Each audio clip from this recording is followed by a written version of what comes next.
Olá, galera do sexto ano, tudo bem com vocês?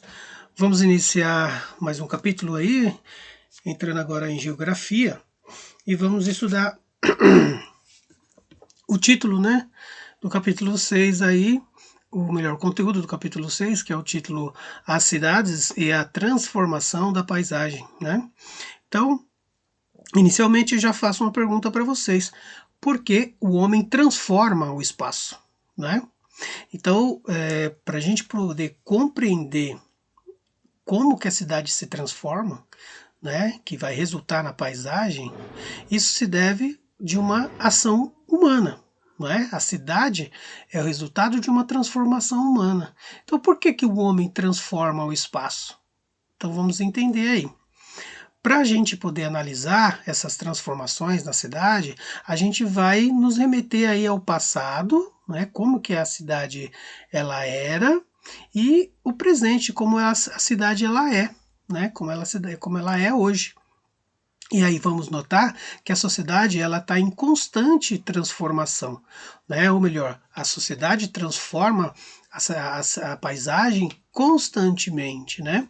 E o fruto, o resultado dessa transformação está nas suas ações, nas ações humanas, na verdade. Então a gente observa que as ações culturais, políticas, econômicas, ela vai produzir, né, uma transformação que vai seguir de acordo com o modo de vida da sociedade.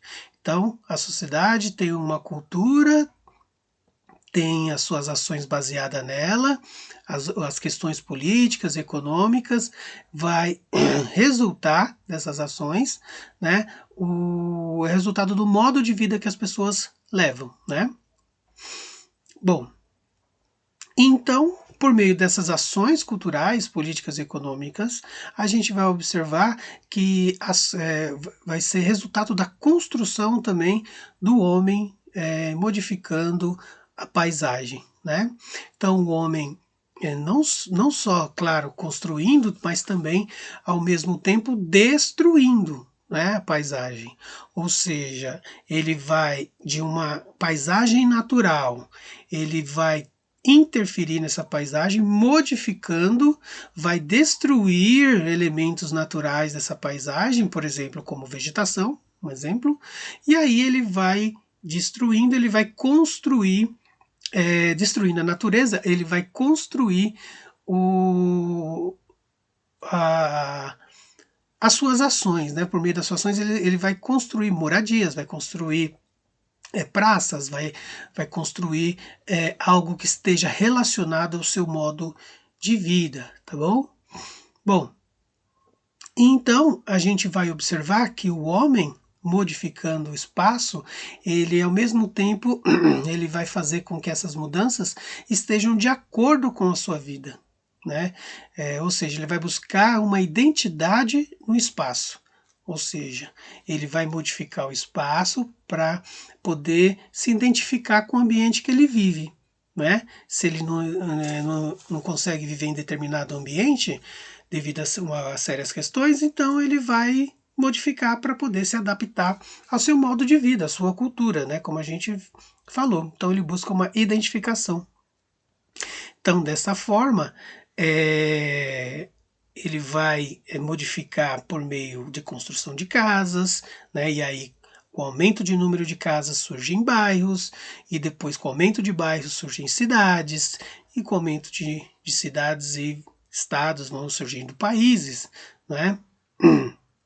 Então, por meio dessas construções, dessas transformações, o homem vai criar laços de cultura, né, dentro do seu espaço geográfico, certo? Bom, e aqui a gente pode ver, né, como que o homem ele modifica o espaço, né? Então a gente vai perceber que ele vai construir a cidade, né? E aí é o que os geógrafos dizem que essa constante mudança da cidade, os geógrafos dizem que a cidade é um organismo vivo, né?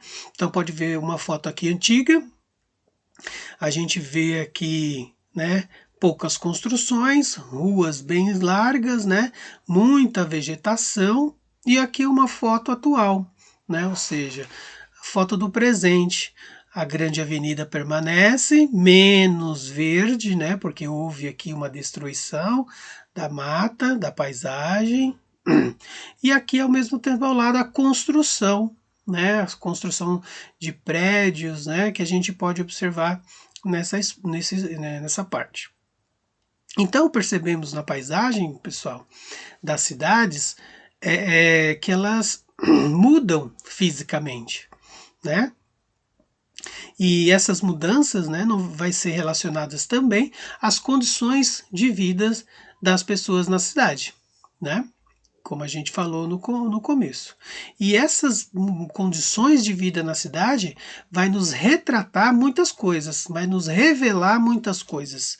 Ou seja, a cidade ela vai sendo construída pelo homem, moldada pelo homem, e aí a gente vê nos espaços elementos de pobreza, de riqueza, racismo, degradação, preservação, fruto, né? Isso é o resultado do fruto da ação humana no espaço, né? A gente não só vê as questões físicas de transformação, de mudança no espaço, mas também as questões sociais relacionadas às condições de vida das pessoas na cidade, né?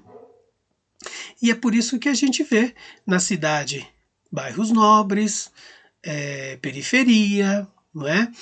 Então a gente vai conhecer um pouco, né, das denominações que existem dentro dos bairros, né? Então todas essas ações humanas dentro do espaço vai ser observada também o que o resultado de uma segregação. O que é a segregação? Separação das pessoas no espaço que segue de acordo com a condição econômica. Então, pobreza, riqueza, né, preservação, degradação é fruto da ação do homem e está relacionada à condição econômica da pessoa, da sociedade, né? E aí a gente vai ver que determinados grupos sociais que pertencem a uma economia, que possuem uma economia, não a frequenta, não habita lugares onde outros, né, onde quem tem poder aquisitivo maior, né, não circula em ambientes onde quem tem poder aquisitivo menor, né? Se circular são um número pequeno de pessoas, né? Bom, então com essas transformações, né, com o resultado dessa segregação, dessa divisão, né, dos espaços na cidade, a gente vê que tem três denominações. O centro, né, onde se concentra o comércio, indústria, serviços, né, como cartórios, como lojas, né, e aí então são espaços, né, considerados de altíssimo valor financeiro, né? São regiões de altíssima concentração de renda e os lugares então representam a valorização financeira. Haja vista quem tem um aluguel, paga um aluguel em um espaço, né, central, da região central, por exemplo, de São Paulo, é muito caro, né? O preço é muito alto em relação aos outros espaços da cidade. Depois do centro, uma região mais afastada, né, que do centro, né, mas que está ali do lado, faz divisa, é o subúrbio. Região afastada do centro, possui concentração de comércio, serviços e residências, e condomínios também. Ou seja, o subúrbio é um bairro mais residencial, onde possui condomínios, né, prédios, né, e casas, né, e concentração também de comércio, né? Claro, não tão parecido como na região central, mas tem também. E por último, a periferia. A periferia trata-se da região ocupada desordenadamente, ou seja, são favelas, cortiços, né, onde não há planejamento urbano, onde não há presença do poder público, né, nas questões que envolvem saneamento básico, água tratada, né, nessas regiões, né? A questão do lixo também é muito presente, córregos a céu aberto, né? Casas, construções de casas por meio de madeira, né? Barracos. Então, a periferia concentra-se essas moradias. E também moradias de alvenaria, né? Construções de, de blocos, né, de cimento, concreto, né, só que muitas vezes inacabados, muitas vezes é, muitas vezes ainda não terminadas as obras, né? Ou seja, são casas ainda que faltam reboco, né? Falta ser construída com uma melhor definição, né? Então, esses locais se denomina periferia. Então, chegamos por aqui, né? O fim desse capítulo, que é rapidinho. E aí, não esqueça de responder as questões que estarão lá no Vindimo, ok? Até mais, tudo de bom.